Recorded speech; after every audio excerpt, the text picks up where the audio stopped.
On me surnomme Junior. J'accompagne et je filme Julien à la chasse depuis maintenant plus de 5 ans. Blagueur, mais toujours de bons conseils, les gens l'ont affectueusement surnommé Tonton Juju. Aujourd'hui, l'aventure continue. Nous parcourons la France et l'Europe à la découverte des territoires, de modes de chasse et de pêche. Aventure, rebondissements, moments de joie et de colère, mais surtout de franches rigolades. Bienvenue sur Expédition Nature.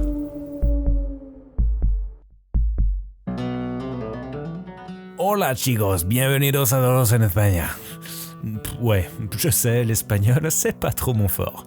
Mais bienvenue à tous en Espagne, à 1 heure de Valence, où nous allons avoir la chance de chasser l'ibex de Beceite, une des 4 sous-espèces d'ibex présentes en Espagne.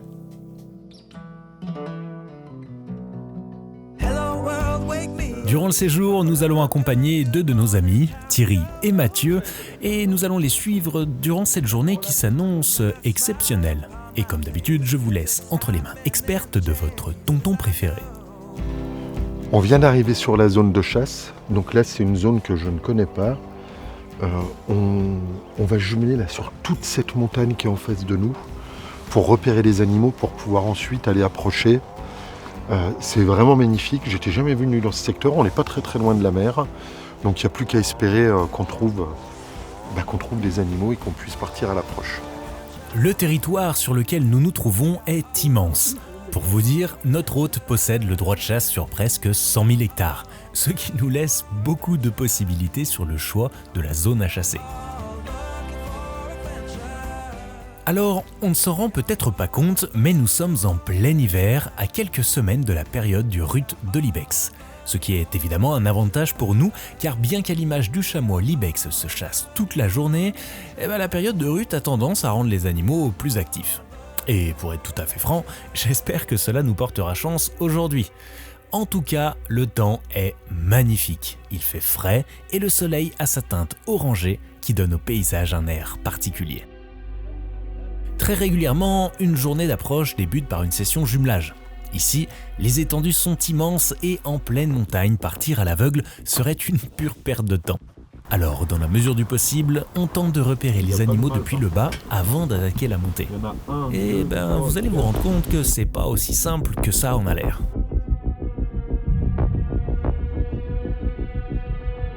Tonton repère les premiers animaux.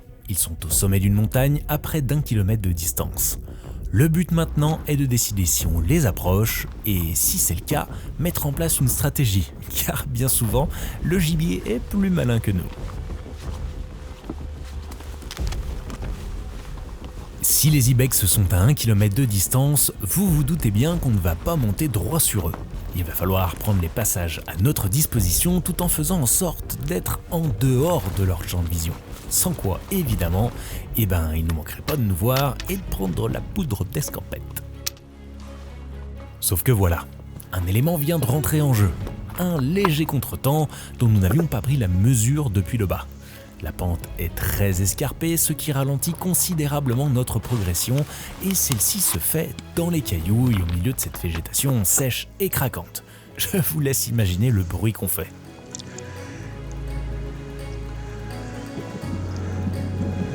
Et quand on aperçoit à nouveau les ibex, ceux-ci sont sur le qui-vive et nous observent, ce qui n'est vraiment pas bon pour nous.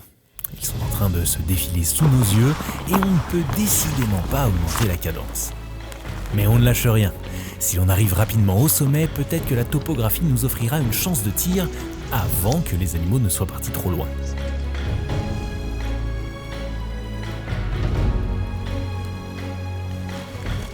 Mais une fois arrivés en haut, les ibex ont bel et bien disparu.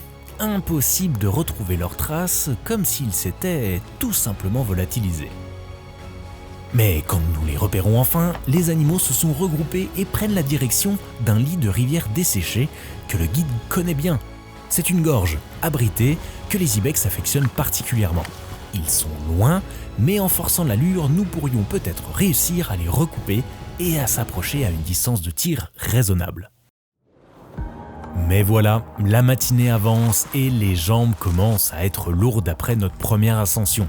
Le guide ne cesse de nous presser. car il connaît un endroit où la gorge se rétrécit et où nous pouvons attendre les animaux.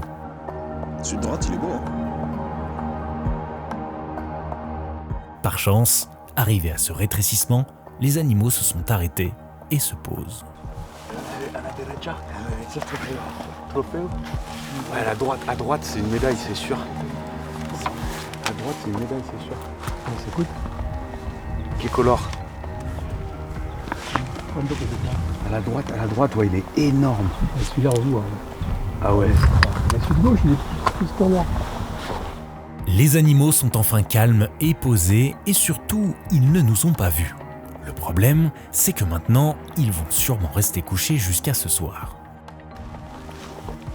Mathieu, habitué de la chasse en montagne, prend rapidement position. T'attends qu'il se lève. Tu vas vous être couché?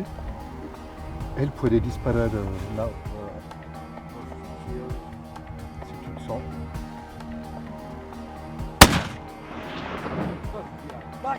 Regarde. Ahora.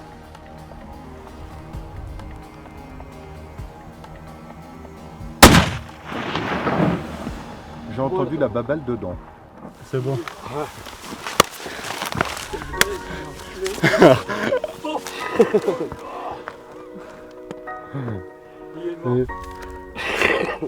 Elles sont comment les chaises de tonton? Ah, elles sont bien, impeccables, mon gars. Regarde les pigeons. Et coupé. Ah, muy bien les poteaux. Ça, c'est bon, ça.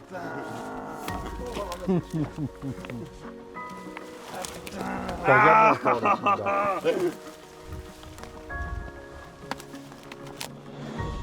Il a pris les deux, hein. La première, il était. Parce que quand il se met sur son caillou, il est comme ça. Ouais, il était pas en forme, ouais. Il a une épaule. Puis du coup, j'ai dit, je vais en remettre une tout de suite quand même, on sait jamais. En plus, il se présentait bien sur ton deuxième tir pour toi. Ah bah, il était impeccable, il était plein de travers, mon pauvre. Je le voyais vraiment bien. J'ai dit, faut que je l'enquille tout de suite, tu sais. Et pour être tout à fait honnête, cette approche était loin d'être gagnée. Il aura fallu un peu de courage pour arriver jusqu'à la position de tir qui sonne finalement comme une récompense pour toute l'équipe. Bon, je dis ça, mais maintenant il faut encore aller le récupérer. Et la fatigue commence à me faire perdre la tête. Attention! Chute à l'arrière du peloton! Ah putain la... Voilà, j'ai fait me prendre une grosse bûche. Eh bah oui tonton, ça grimpe même sec, donc t'as intérêt à faire gaffe où tu fous les pieds. Et nous arrivons finalement sur l'animal qui se trouve être une superbe médaille d'argent avec une longueur de corne incroyable. Et je peux vous dire que tout le monde a le sourire après cette matinée un poil fatigante. Au salon de la caravane.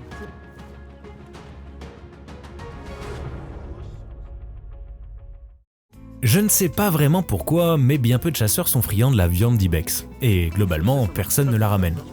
Alors systématiquement, ou presque avec tonton, on récupère les filets et une ou deux gigs.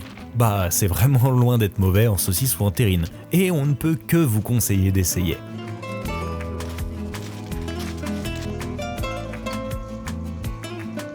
Et comme souvent, on a passé la matinée à courir après les ibex et c'est sur le chemin du retour que nous croiserons le plus d'animaux.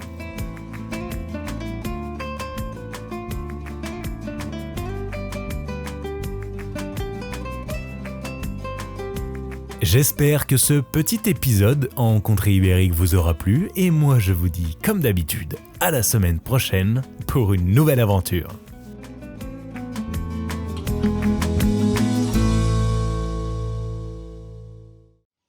Les amis, avant de partir, n'oubliez pas de vous abonner à la chaîne, de liker la vidéo et de la partager à vos amis si elle vous a plu. Ça nous aide beaucoup et ça nous permet de continuer à créer de nouveaux reportages. À très vite!